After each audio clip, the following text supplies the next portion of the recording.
हे जगतर नाथ जगन्नाथ ए सावित्री व्रत जे गोटे परिवार पाई एते बड़ काल हो जीवो किए बा जानिथिला।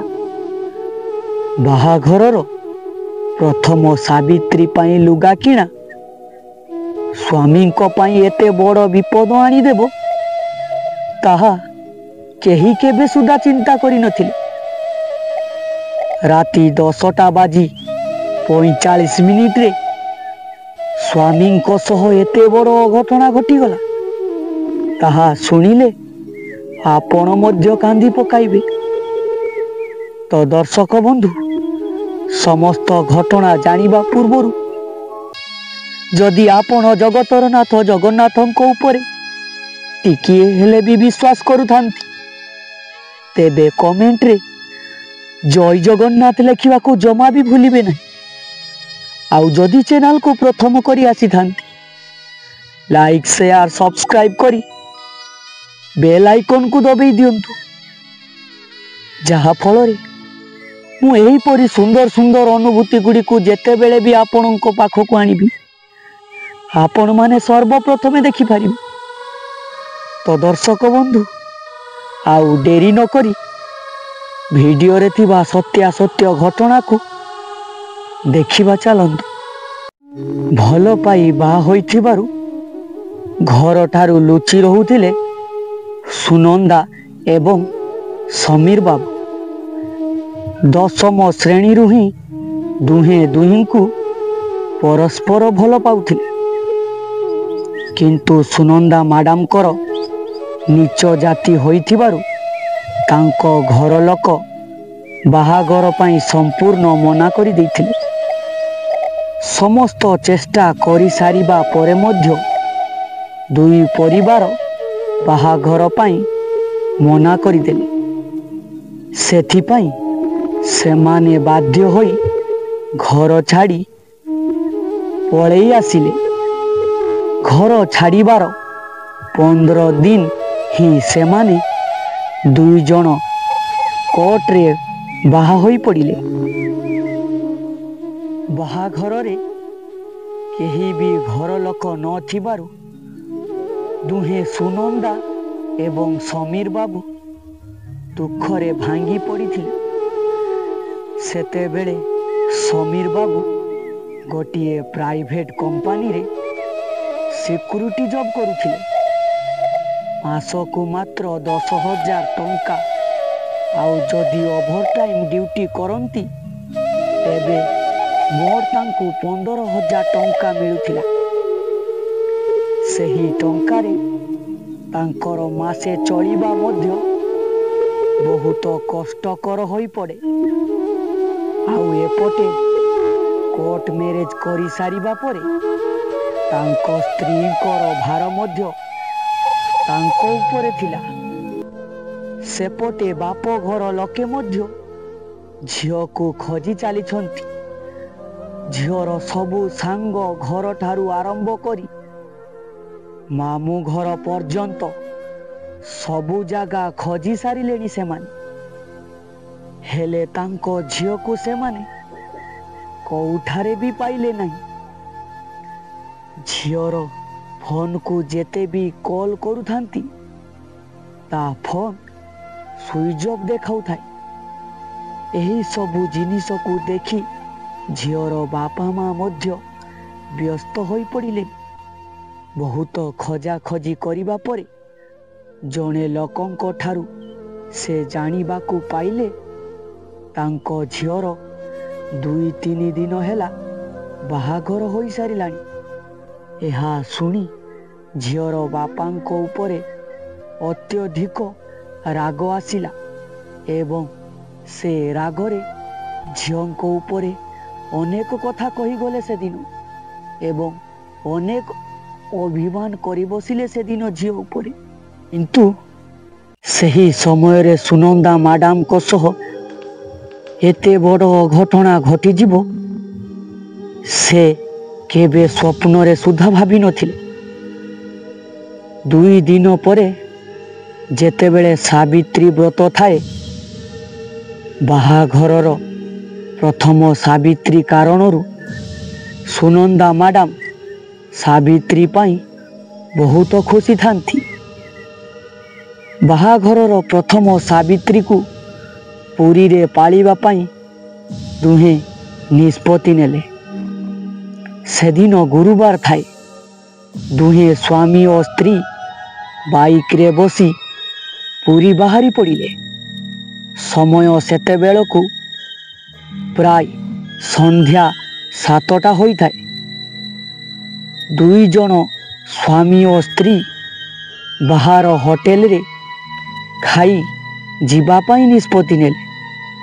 କିଛି ବାଟ ଗଲା ପରେ ସେମାନେ ଗୋଟିଏ ହୋଟେଲରେ ଖାଇ ପୁରୀ ଅଭିମୁଖେ ବାହାରି ପଡ଼ିଲେ। ଦୁଇ ଜଣ ସ୍ୱାମୀ ସ୍ତ୍ରୀଙ୍କ ମନରେ ପ୍ରବଳ ଖୁସି ଥାଏ। ପୁରୀରେ ପହଞ୍ଚିବା ପ୍ରଥମେ ସେମାନେ ଶ୍ରୀମନ୍ଦିର ଯାଇ ସେଠାରେ ମହାପ୍ରଭୁଙ୍କୁ ଦର୍ଶନ କରିବା ପରେ ସାବିତ୍ରୀ ପାଇଁ ଜିନିଷପତ୍ର କିଣାକିଣି କରିବେ। କିନ୍ତୁ ଏହି ଖୁସି ଯେ ଏତେ ଶୀଘ୍ର ଦୁଃଖରେ ପରିଣତ ହୋଇଯିବ ତାହା ସେମାନେ କେବେ ବି ଭାବିନଥିଲେ। ହୋଟେଲରୁ ଖାଇକି ବାହାରିଲା ବେଳକୁ ସେତେବେଳେ ରାତି ପାଖାପାଖି 9:30 ହେଲାଣି। ପାଖାପାଖି ସାକ୍ଷୀ ଗୋପାଳ ଠାରେ ହଠାତ୍ ଗୋଟିଏ କୁକୁର ଆସି ବାବୁଙ୍କ ଗାଡ଼ି ଆଗରେ ପଶିଗଲା। ଆଉ ସେହି ସମୟରେ ସମୀର ବାବୁ ବାଇକ୍ଟିକୁ କଣ୍ଟ୍ରୋଲ ନ କରିପାରି ଦୁଇ ଜଣ ବାଇକ୍ରୁ ତଳେ ଗଳି ପଡ଼ିଲେ। ସୁନନ୍ଦା ମ୍ୟାଡ଼ାମ ପଛରେ ବସିଥିବାରୁ ତାଙ୍କର ବେଶୀ କିଛି ହେଲାନି। କିନ୍ତୁ ସମୀର ବାବୁଙ୍କର ଗୋଡ଼ ହାତ ଆଣ୍ଠୁ ସବୁକିଛି ଛିଡ଼ି ଯାଇଥାଏ। ବାମ ପଟ ଗୋଡ଼ଟି ବାଇକ୍ରେ ଜୋରରେ ମାଡ଼ ହୋଇଯାଇଥିବାରୁ ସେ ଠିକ୍ସେ ଠିଆ ହୋଇପାରୁନଥିଲେ। ସେତେବେଳେ ସୁନନ୍ଦା ମ୍ୟାଡ଼ାମଙ୍କର ହାତ ଗୋଡ଼ ଟିକିଏ ଖଣ୍ଡିଆ ହୋଇଯାଇଥାଏ। ସେ ଆସି ସମୀର ବାବୁଙ୍କୁ ଉଠାନ୍ତି ତ ତାଙ୍କୁ ଠିକ୍ସେ ଉଠାଇ ପାରିଲେ ନାହିଁ। ସେପଟେ ତାଙ୍କ ସ୍ୱାମୀ କହୁଥାନ୍ତି, ମୋର ଆଉ ଗୋଡ଼ଟା ନାହିଁ, ଗୋଡ଼ଟା ବୋଧେ ଭାଙ୍ଗିଗଲା। ଏହି ସମୟରେ ହଠାତ୍ ତାଙ୍କ ସ୍ୱାମୀ ସେଠାରେ ଚେତାଶୂନ୍ୟ ହୋଇପଡ଼ିଲେ। ସ୍ୱାମୀଙ୍କୁ ଚେତାଶୂନ୍ୟ ଅବସ୍ଥାରେ ଦେଖି ସୁନନ୍ଦା ମ୍ୟାଡ଼ାମ ସେଠାରେ ବ୍ୟସ୍ତ ହୋଇ କାନ୍ଦିବାକୁ ଆରମ୍ଭ କରିଦେଲେ। କ'ଣ କରିବେ ସେ ଆଉ କିଛି ନ ବୁଝିପାରି ସେ ରାସ୍ତାରେ ଯାଇଥିବା କିଛି କାରକୁ ଅଟକାଇବାକୁ ଲାଗିଲେ। ରାତି ସେତେବେଳକୁ 10ଟା ପାର ହୋଇଯିବାର କାରଣରୁ ସେହି କାର ଓ ବାଇକ୍କୁ ତାଙ୍କ ପାଖରେ କେହି ବି ଛିଡ଼ା କରୁନଥିଲେ। ଏପଟେ ସେ ଯେତେ ଚେଷ୍ଟା କରୁଥାନ୍ତି ତାଙ୍କ ସ୍ୱାମୀଙ୍କର ଚେତା ମଧ୍ୟ ଫେରୁନଥାଏ। ଆଉ ପୁରୀରେ ତାଙ୍କର କେହି ବି ଚିହ୍ନା ନାହାନ୍ତି। ଆଉ ଏମିତିରେ ବି ସେ ଘରୁ ଛାଡ଼ି ଲୁଚି ପଳେଇ ଆସିଛନ୍ତି। ଏତେ ରାତିରେ ସେ କ'ଣ କରିପାରିବେ? ଏତେ ରାତିରେ କେମିତି ତାଙ୍କ ସ୍ୱାମୀଙ୍କୁ ହସ୍ପିଟାଲ ନେଇଯିବେ? ଏକଥା ଭାବି ସେ କାନ୍ଦିବାକୁ ଆରମ୍ଭ କରିଦେଲେ। ଶେଷରେ ସେ ଆଉ କିଛି ଉପାୟ ନ ପାଇ ସେଇ ଅନାଥର ନାଥ ଜଗନ୍ନାଥଙ୍କୁ ପ୍ରାର୍ଥନା କରିବାକୁ ଲାଗିଲେ। ହେ କାଳିଆ ଠାକୁର, ତୁମରି ଦର୍ଶନ କରିବା ପାଇଁ ଆମେ କେତେ ଆଗ୍ରହରେ ଆସିଥିଲୁ। ଅଧା ବାଟରେ ମୋ ସ୍ୱାମୀଙ୍କ ସହ ଏମିତି କ'ଣ କଲ ଠାକୁରେ? ମୋର ଏତେ ବଡ଼ ସହରରେ କେହି ବି ଚିହ୍ନା ନାହାନ୍ତି ଠାକୁରେ। ଆଉ ଏମିତିରେ ବି ତ ମୁଁ ମୋ ବାପା ମାଆଙ୍କୁ ଫୋନ୍ କରିପାରିବି ନାହିଁ। ଏତେ ରାତିରେ ମୁଁ ଏକୁଟିଆ କ'ଣ ବା କରିପାରିବି? ଏବେ ସବୁକିଛି ତୁମରି ଉପରେ ମହାପ୍ରଭୁ। ଯଦି ଏହି ପରିସ୍ଥିତିରେ ତୁମେ ମୋତେ ସାହାଯ୍ୟ ନ କରିବ ତେବେ ମୁଁ ଆଉ କାହା ଉପରେ ଭରସା କରିବି ପ୍ରଭୁ। ଏତିକି କହି ସୁନନ୍ଦା ମ୍ୟାଡାମ ସେଠାରେ 2 ଠପା ଲୁହ ଗଡ଼ାଇ ଦେଲେ। ଆଉ ଏହାପରେ ତାଙ୍କ ସହ ଯାହା ଘଟିଲା ଆପଣ ଶୁଣିଲେ ଆଶ୍ଚର୍ଯ୍ୟ ହୋଇଯିବେ। ହଠାତ୍ ଏହି ସମୟରେ ସୁନନ୍ଦା ମ୍ୟାଡାମଙ୍କ ମନକୁ କ'ଣ ଆସିଲା, ସେ ସେହି ସମୟରେ ହିଁ ତାଙ୍କ ବାପା ମାଙ୍କୁ ଫୋନ୍ କଲେ। ବାପାଙ୍କୁ ଫୋନ୍ କରି କାନ୍ଦି କାନ୍ଦି ତାଙ୍କୁ ସମସ୍ତ ଘଟଣା ବିଷୟରେ ଜଣାଇଲେ ସୁନନ୍ଦା ମ୍ୟାଡାମ। ବାପାଙ୍କୁ ସମସ୍ତ ଘଟଣା ବିଷୟରେ ଜଣାଇବାରୁ ସେ ତାଙ୍କ ପୁରୀରେ ରହୁଥିବା ଜଣେ ସାଙ୍ଗକୁ କହି ସୁନନ୍ଦା ମ୍ୟାଡାମ ଓ ତାଙ୍କ ସ୍ୱାମୀଙ୍କୁ ସେଠାରୁ ପୁରୀ ବଡ଼ ମେଡ଼ିକାଲ ନେଇଗଲେ। ହସ୍ପିଟାଲରେ ପହଞ୍ଚିବା ପରେ ମଧ୍ୟ ତାଙ୍କ ସ୍ୱାମୀଙ୍କର ଚେତା ଫେରି ନଥାଏ। ଏହାକୁ ଦେଖି ସୁନନ୍ଦା ମ୍ୟାଡାମ ଆହୁରି ବ୍ୟସ୍ତ ହୋଇପଡ଼ିଲେ। ତାଙ୍କ ସ୍ୱାମୀଙ୍କର ଏଭଳି ଅବସ୍ଥା ଦେଖି ସୁନନ୍ଦା ମ୍ୟାଡାମ କେବଳ ଜଗତର ନାଥ ଜଗନ୍ନାଥକୁ ଡାକି କହୁଥାନ୍ତି, ହେ ମହାପ୍ରଭୁ, ଏତେ ବଡ଼ ବିପଦରୁ ତମେ ମୋତେ ରକ୍ଷା କରି ହସ୍ପିଟାଲ ନେଇ ଆସିଲ। ଏବେ ଯେମିତି ମୋ ସ୍ୱାମୀଙ୍କର କିଛି ବି ନ ହେଉ। ଏତେ ମନ ନେଇ ଆମେ ଆପଣଙ୍କ ପାଖକୁ ଆସିଲୁ। ସାବିତ୍ରୀ ବ୍ରତ ପାଳନ କରିବା ପାଇଁ ଆପଣ ଯେମିତି ସାବିତ୍ରୀ ବ୍ରତ ପୂର୍ବରୁ ମୋ ସ୍ୱାମୀକୁ ଠିକ୍ କରିଦିଅନ୍ତୁ। ତାଙ୍କର ଯେମିତି ଗୋଡ଼ରେ କିଛି ପ୍ରୋବ୍ଲେମ୍ ନ ବାହାରୁ। ସେଦିନ ରାତି ଯାଇ ସକାଳ ହେଲା। ଆଉ ଡାକ୍ତର ଯେତେବେଳେ ତାଙ୍କ ଗୋଡ଼ର ଏକ୍ସରେ କରିବାକୁ ଲାଗିଲେ, ସେମାନେ ଦେଖିଲେ ତାଙ୍କ ଗୋଡ଼ରେ କୌଣସି ବି ପ୍ରୋବ୍ଲେମ୍ ବାହାରିଲା ନାହିଁ। ଏହାକୁ ଦେଖି ଡାକ୍ତରମାନେ ମଧ୍ୟ ଆଶ୍ଚର୍ଯ୍ୟ ହୋଇପଡ଼ୁଥାନ୍ତି। ପୂର୍ବ ରାତିରେ ତ ସମୀର ବାବୁଙ୍କର ଗୋଡ଼ ଏତେ ଫୁଲି ନଥିଲା, ହେଲେ ଏତେ ଫୁଲିଥିବା ପରେ ମଧ୍ୟ ଆଜି ଏକ୍ସରେରେ କେମିତି କିଛି ରିପୋର୍ଟ ବାହାରିଲା ନାହିଁ।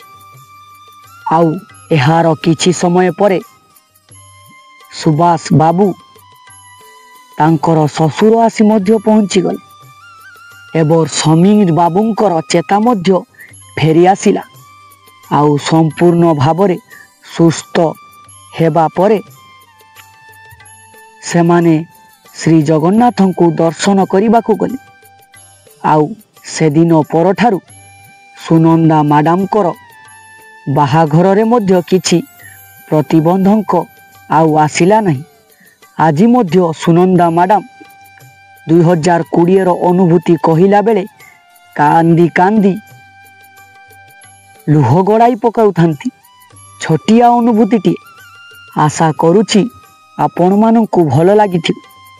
ଯଦି ଆପଣଙ୍କ ପାଖରେ ଏହିପରି କିଛି ଅନୁଭୂତି ରହିଛି ତେବେ ଆମକୁ କମେଣ୍ଟରେ ଜଣାଇବା ସହ ଆମକୁ ମେଲ୍ କରିବାକୁ ଜମାରୁ ବି ଭୁଲିବେ ନାହିଁ। ତ ଦର୍ଶକ ବନ୍ଧୁ, ଆଜି ପରେ ଆମେ ଆପଣଙ୍କୁ ଆଗାମୀ ଭିଡ଼ିଓରେ ଆଉ ଗୋଟିଏ ଅନୁଭୂତି ନେଇ ଆସିବୁ। ତ ଦର୍ଶକ ବନ୍ଧୁ, ଆଜିର ଭିଡ଼ିଓରେ ଏତିକି ଥିଲା। ତେବେ ଦର୍ଶକ ବନ୍ଧୁ, ଅନୁଭୂତିଟି ଯଦି ଆପଣଙ୍କ ମନକୁ ଛୁଇଁଥାଏ ତାହେଲେ ନିଶ୍ଚିତ ଚ୍ୟାନେଲକୁ ଲାଇକ୍, ସେୟାର, ସବସ୍କ୍ରାଇବ୍ କରିବେ। ତ ସେତେବେଳେ ପର୍ଯ୍ୟନ୍ତ ଆମକୁ ବିଦାୟ ଦିଅନ୍ତୁ।